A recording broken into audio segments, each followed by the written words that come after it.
So here it is, the Telford 10K for 2024. This is the race that I've been training for 10 weeks, trying to get that target time of Sub-42. The countdown begins and we are off.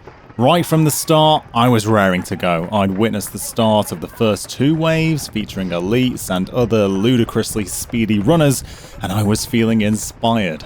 Conditions were perfect and the atmosphere around me was buzzing.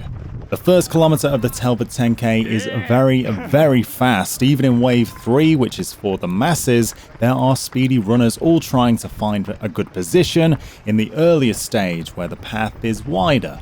However, this kilometre is also downhill, and as we'll see in a moment, it is very easy to set off too fast. Let's just say the hype of being at such a legendary event after I missed it the previous year due to illness, coupled with me being still a relative newcomer to races like this, as I've only really raced a handful of 10Ks all out, combined with seeing fellow YouTube creators, so Ryan from Rayleigh Adventures, Donato, John Broom, Brett, Andy, it got me a little too excited and it was far from a calm start. 1 minute and 14 seconds into the race, and I was at my heart rate threshold. Kilometre 1 ticked over in 3 minutes 57. 4 minutes 12 is my goal pace. For the next couple of kilometres, I knew I had to calm things down and try to rescue my heart rate. While I wasn't monitoring it on my watch, I could tell that I was already in the danger zone, so I used the downhills here to maintain my goal pace, but also try to steady my breathing and calm down. This was made trickier by this section being an out and back, so you can see the lead runners coming back up and know that you will soon be joining them for that slight incline. Keeping steady on the downhill, I brought things back to target pace with a 4 minutes 11 second kilometre and 4 minute 13 third kilometre, but had the damage already been done. Having enjoyed the kilometre of downhill, it was now time to turn around that cone, or the man, on the first lap, and head back up. While I managed to hold a high enough pace at this section of 4 minutes 14, I was dreading doing this again on the second lap. Don't get me wrong, it was only a minor incline that probably wasn't even felt by most runners, but I shy away from hills during my training, and so it's no surprise that during the races it comes back to bite me. Time for the 5th kilometre and the halfway split. Are we on for that Sub-42? I spy Andy and Brett again here on the side, and I pass my sunglasses across to Andy, which I was mostly wearing to mask the pain. There was no sun. I just didn't want people to see the hurt. But my glasses were fogging up, so I had to ditch them, and Andy was there, thankfully.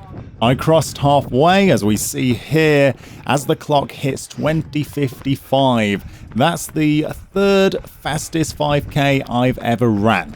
And now I've got to try and do it all over again to meet that target of Sub-42. But for now, we are on pace. It's the 6th kilometre where the speed started to drop. I gave my wife Jazz a half smile, half grimace, and tried to control my cadence and just get those legs going again.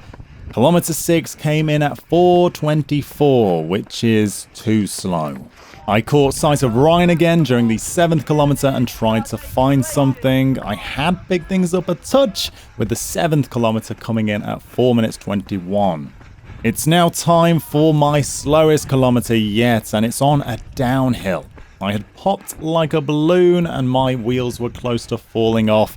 It had become a struggle. 4:29 for the 8th kilometre.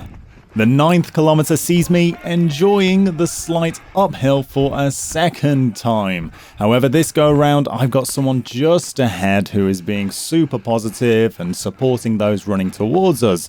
I spy clubmates from the Black Pair Joggers, I see Dawn Broom, Hayley from Rayleigh Adventures, and Marmite Man himself, Sam Bauer.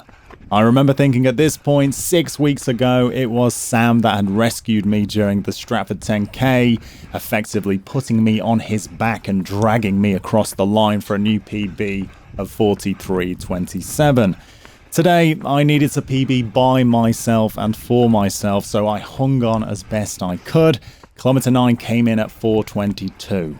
As I started the 10th and final kilometre, I tried to consciously increase my cadence, counting out the footsteps, 1, 2, 3, 4, 1, 2, 3, 4, as I've been doing in recent training. Just desperate for any and all acceleration in these legs that had been heavy for a long time now. About 150 meters away from the end is a clock, and it teased me with a time of 41:55, my dream A goal. But the finish line still wasn't in sight. Sub-42 was not on, but I could still get a significant PB. Happily, the crowd began to build, and I heard shouts of Mack from those spotting my name on my vest, but also from friends. And so, with the adrenaline that always comes when you see that beautiful 6-letter F word of finish, I gave it a good kick to cross the line in a time of 42:32. So there it is, Telford 10K complete, the race that I've been building up to for 10 weeks. I went across the finish line in 42:32, which is a 55-second PB over my previous 10K performance at Stratford. And I'm really happy. Like, this whole training block I've been trying to go sub-42, but on the day, how I performed, I'm really happy with what happened, and what an experience Telford is. It's unlike anything that I've seen before. From the wave, so wave 1, incredibly quick runners, including Brett. I saw them set off. It was legendary, and the leader, the winner, 28 minutes, ludicrous. And wave 2 as well, featuring Donato, John Broome was in that, so I got to see them take off. It was so good. And then wave 3, being involved in that, it might not have been as quick as the first 2 waves, but it was still speedy, and experiencing just so many people going my pace and us moving as a force. It was a fun time. And I saw on that first kilometre, which was a very fast kilometre for me and perhaps a little too fast, I saw Ryan from Rayleigh Adventures, we had Donato, John Broome, Brett, Andy, my wife was there at multiple points, and just seeing them on that first kilometre on the downhill, I maybe enjoyed it a little too much, but overall, what a great race. I get why it's considered so fast. You are with people dragging you along. You have no choice but to keep running fast. And overall, I think if you're looking for a fast time and you can kind of deal with that intensity, or you thrive on that intensity, I think Telford's the one. Obviously, sub-42 was the A goal, but I think considering the rapid start and how quickly my heart rate ended up going into zone 5, I think I managed to beat those demons as best I could and come away with, as I say, a 55-second PB, which I'm looking forward to building upon in the future. 10K is one hell of a distance and still my least favourite. To me, it's just a 5K effort twice or thereabouts. So, not looking forward to future races, but you know, we've got a new time to chip away at. It was great to see so many people today, and the sheer speed on display was both inspiring and terrifying. But I will hopefully, continue to get faster myself and perhaps do Telford again one day. Thank you for joining me for this series. It was a great run, and I'm just glad it went as well as it did, and I'm finally glad that I experienced it after being ill last year. So yeah, happy running. Thanks again for joining me, and bye-bye.